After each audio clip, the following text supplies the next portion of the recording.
But now, I want to hear about this movie, this motion picture that everybody's been talking about called Get Out. Because you all got to check this out. I didn't because I was sick. And I'm heated because this movie, as someone currently in an interracial relationship, touches a little close to home for me. So I'm like, I don't know that was actually a running joke. It was like, Pat's sick. Oh, forget you, man. Wow. It's a little too close to home for Pat. Forget all of you. These are my people. All right, we're talking. But they all got mad at me because I said it. Was like, come on, James. Yeah, you of all people, my brother. Me of all people. Yeah. All right. Well, before we go into too personal information, we're talking about Jordan Peele. Noted comedian Jordan Peele's first venture into screenwriting, and this is not a comedy. It's actually a horror film called Get Out. All right, so you want to give us a lowdown? What's good? What's bad? Yeah, I'm not the only one that saw it. You say you saw it too, right, Adam? You saw it too, John? Yeah, I saw it. Yeah. All right, so be down and dirty. Jordan Peele calls it a social thriller. Which is really interesting. So it's like a psychological thriller, but he calls it a social thriller because of the social issues that come out of it. I mean, just real down and dirty. Interracial couple, black guy, white young woman. She brings him home to meet her parents. And just it goes left real fast when he brings her home, because he knew, he asked at the box like, hey, does your parents know I'm black? No, they don't.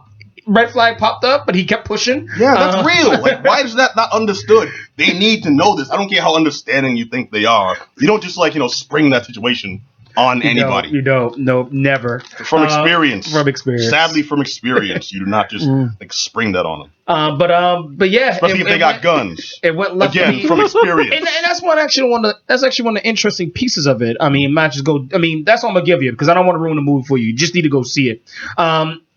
Just a side note, deep dive. I mean, this movie's also got a lot of backlash, despite the fact that it has 100% on Rotten Tomatoes. It's really big for it to hit 100%. Yeah, very few movies actually make on Rotten Tomatoes. It's huge with over 100 reviews. Exactly. So this isn't like 10 that say 100%. Yeah. I mean, it's an amazing movie, but it did get some backlash specifically because of that reason you mentioned. Because it does bring out things that are insensitive when it comes to black-white relations. And I think one of the reasons why I got backlash is because just that remark you said, the notion of bringing black guy home to the white parents with a shotgun. Everyone assumes that only rednecks from the South. So she had been like a Southerner from Kentucky. Everything been A-okay. But he's getting a lot of backlash because it's a lily white family from like New England. So it's like liberals. So I think that's where the backlash is, because there's this assumption that, if it was an interracial couple and this notion of not understanding and a thriller aspect of it was because of its rednecks from the South, then that's acceptable. They're from Alabama. Of course they're going to be that way. But because it's lily white folks from New England who's supposed to be more progressive and understanding, those folks are pissed and angry at this movie. Like, this is racist. But it's interesting because the rest of America's like, no, not really. This is actually a pretty good movie. And it's getting 100% on Rotten Tomatoes. So it's interesting. I absolutely loved it. I'm gonna stop talking and hear what my other two brothers have to say about it. What do y'all think? A little quiet over there. I had nothing to add, to be honest with you. Adam with the string of Polynesian girlfriends in his history there. And he's kind of keeping that. Yeah, I mean, I don't want to really. You gave the bare bones of it, and I think that's good enough. I would definitely. The most important thing is to kind of go in with a clear head and not give too much away. So I will just say that much. Well, give us a little bit then, man. Because I want to know. You of all people are very hard on movies, and I want to know what really mesh with you here without going into. That's because I can't. That's what I'm saying. It's hard. I cannot. But what about performances? I mean, who really shone in this one? Everyone. Yeah. Everyone was spot on. Okay. Pretend you're not like trolling me, because actual people are listening to this for information. There are some things that you can talk about in this movie that doesn't give away anything. Like, for instance, this movie. So I was coming in expecting. I'm a huge horror movie fan, and I was expecting something along the lines of horror, psychological horror, right around there. But what threw me off was that it had variation. It had variety in sort of. And it was quick. It would transition to like, oh, this is going to be the funny scene. This is going to be the scary scene. And it would go quick and mix and match them, and it wouldn't feel out of place at all. It was getting labeled. It's like, oh, it's not a straight-laced horror film. People do that because they don't want to get like pigeonholed into one thing. Like, oh, he's just a horror director or something like that. So they say, oh, but it's a bigger message and it has all these other aspects. It just means it's a good movie. You know what I mean? It means he has chops to make a good movie, and he can hit a bunch of different points without. You're right. You're like going, I'm just this, I'm just that. Like he's fluid with what he's presenting to you. So he's definitely proved himself. I think that's the biggest thing I can give you, that he is a very first-rate director, Jordan Peele. You know what I mean? I didn't think he'd be right out the box this good, but he that's is something that gets me, absolutely too, so. because I know him as a comedian, but only as a comedian, and it's usually touch and go when people try to extend outside their genre. You know, I called Jim Carrey, yeah, doing dramatic work. Yep. You know, I remember as like that. a prime example. I mean, it's one of those sort of things where there are comedic elements in there, but it's not completely over the top. It's just little nuances that were in there.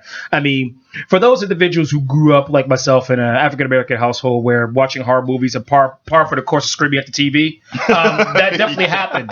I mean, I went to a screening of it last week before it dropped nationwide, and it was a really good screening. It was a very diverse crowd, but it was definitely a little heavier on the black and brown side, and without a doubt.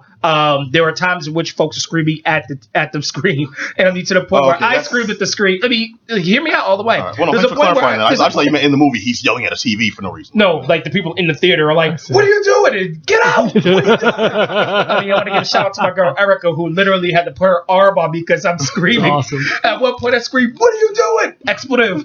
Like, stay on task.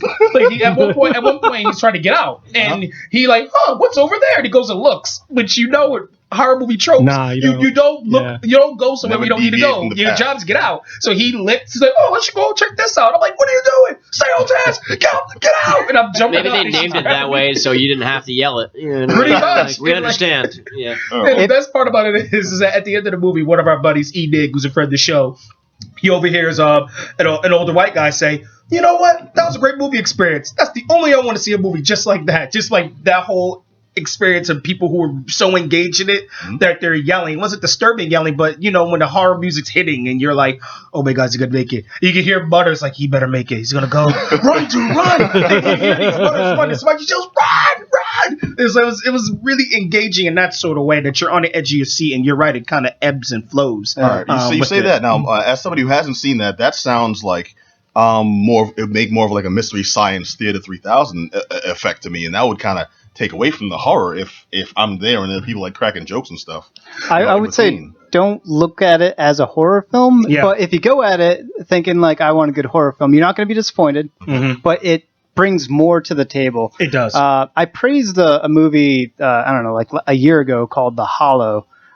Because of its pacing. This movie does a way better job of pacing than that one did. It's just spot on. There's never a dull moment in this movie. There's always something interesting going on. And the movie was like an hour and 40 minutes long or something like that. It seemed like it was way quicker because there was so much stuff going on, but I was surprised when I heard it was an hour 40. I'm like, wow, hour 40? Like, it seemed longer or seemed shorter? Seems shorter. It seemed shorter because it paced so well. Yeah, you're right. Yeah, it was going quick. You're never lingering on something. How there'd be like a scene, it'd show a shot of like, I'm just talking movies in general. It'd show a shot of like trees for like 20 seconds. Like, all right, whatever, scenic shot. There's none of that. It's just all of it's intentional. All of it's on purpose. It all fits into place. Okay, well then, Adam, as a suspense and horror movie aficionado, would you say this is better or worse than the 1987 classic Deathbed? I don't know. I haven't seen that one. You haven't seen Deathbed? What? It's good, though. Go check it out. You said I called you an aficionado. Okay, so you're saying it's good. This does earn your seal of approval. Yes. Yeah. But when I went to go and check it out on Friday, it was packed. We went on the 8 o'clock showing, and it was actually sold out. It oversold. There were people that were actually sitting on the floor in the theater, willing to watch it. And my girlfriend and I were like, "Nah, we need to sit down and watch this proper." So we actually came back at the 10 o'clock in order to watch it. Hazard. We lingered for 2 hours just so we could get proper seats to watch this movie. Like, it's not BS to you. Adam not giving you enough. He's absolutely right. Like, there's really nothing else we can't say. I feel like I already gave him too much right now. Like, tell you he almost went on the side quest. It's that good. I mean, if that story doesn't sell it, of folks showing up and sitting in the hallway. See it, man. I'm walking there, trip over some dude's girlfriend, and it'll be a real horror in the situation. All right, then I'm gonna get out. Yes, sir. All right, so Get Out. You're saying see? Absolutely. See it. Thumbs up. Yep. All around? Yep, absolutely. All around, 2 thumbs up. Crazy. All right, cool. All right, that was Thumbs Up by Jordan Peele. And again, anything to say about that? I cannot stress it enough. geekdownradio@gmail.com. Hit us up. Let us know what you think. But now it's time to